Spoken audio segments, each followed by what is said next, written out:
Russia ও ইউরোপের মাঝে উত্তেজনা এমন এক পর্যায়ে পৌঁছেছে যে সামান্য এদিক সেদিক হলেই শুরু হতে পারে সরাসরি সংঘাত। খুবই নাজুক হয়ে আছে পরিস্থিতি।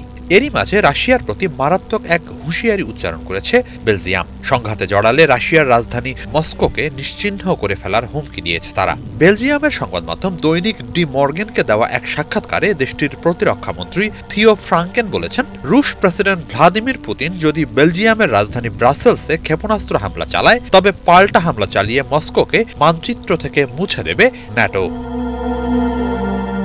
রাশিয়া ন্যাটোকে আমলে নিতে বাধ্য দাবি করে ফ্রাঙ্কেন বলেন, নিকট ভবিষ্যতে রাশিয়া বাল্টিক দেশগুলোতে হামলা চালাবে বলে মনে করেন না তিনি, কারণ এই দেশগুলো সামরিক জোট ন্যাটোর সদস্য। এদিকে ডোনাল্ড ট্রাম্প দ্বিতীয় দফায় যুক্তরাষ্ট্রের প্রেসিডেন্ট হওয়ার পর ন্যাটোতে আর আগের মতো সহায়তা অব্যাহত না রাখার হুমকি ধামকি দিয়ে চলেছেন। এ বাস্তবতায় প্রধান সদস্য দেশ যুক্তরাষ্ট্রের সহায়তা না করলে রাশিয়াকে মোকাবেলার বিষয়টি কেমন দাঁড়াবে, এমন প্রশ্নের জবাবে বেলজিয়ামের প্রতিরক্ষা মন্ত্রী বলেন, ন্যাটোর প্রতি যুক্তরাষ্ট্রের প্রতিশ্রুতি নিয়ে ইউরোপে যেসব সংশয় দেখা দিয়েছে তা গুরুত্বহীন। তার মতে ট্রাম্প স্পষ্ট করে বলেছেন, যুক্তরাষ্ট্র শতভাগ ন্যাটো মিত্রদের পাশে থাকবে। সেক্ষেত্রে ব্রাসেলসে ক্রুজ মিসাইল হামলা হলে কেউই দ্বিধা করবে না পাল্টা জবাব দিতে। পুতিনও সেটা জানেন এবং তা নিয়ে শঙ্কিত বলে অভিমত এই মন্ত্রীর। তবে একই সাথে তিনি সতর্ক করে দিয়ে বলেছেন, রাশিয়ার সামরিক সক্ষমতাকে কোনোভাবেই ছোট করে দেখার ভুল করা চলবে না। এরই মাঝে রাশিয়া তার সামরিক সক্ষমতা আগের চেয়ে অনেক গুণ বাড়িয়েছে। ন্যাটোর সব দেশ মিলে যত গোলাবারুদ তৈরি করে তার চেয়ে 4 গুণ বেশি উৎপাদন করছে রাশিয়া। বিপরীতে ইউরোপের দেশগুলোর প্রস্তুতি পর্যাপ্ত নয় উল্লেখ করে ফ্রাঙ্কেন বলেন, ইউরোপের এখনও কোনো কেন্দ্রীয় সামরিক কমান্ড নেই।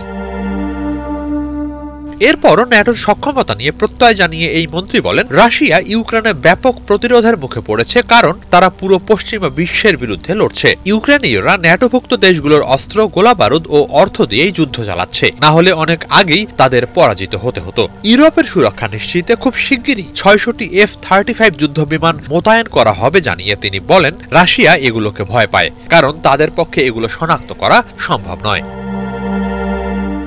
এদিকে আগামীর সম্ভাব্য বিশ্ব পরিস্থিতি প্রসঙ্গে ফ্রাঙ্কেন বলেন, আগত দিনগুলোতে পশ্চিমাদের বিরুদ্ধে রাশিয়া ও চীনের যৌথ চ্যালেঞ্জের আশঙ্কা রয়েছে। বৈশ্বিক পরাশক্তি হিসেবে চীন এখন চাইছে ইউক্রেন যুদ্ধ যতদিন সম্ভব চলুক, এতে করে পশ্চিমা বিশ্ব দুর্বল হয়ে পড়বে।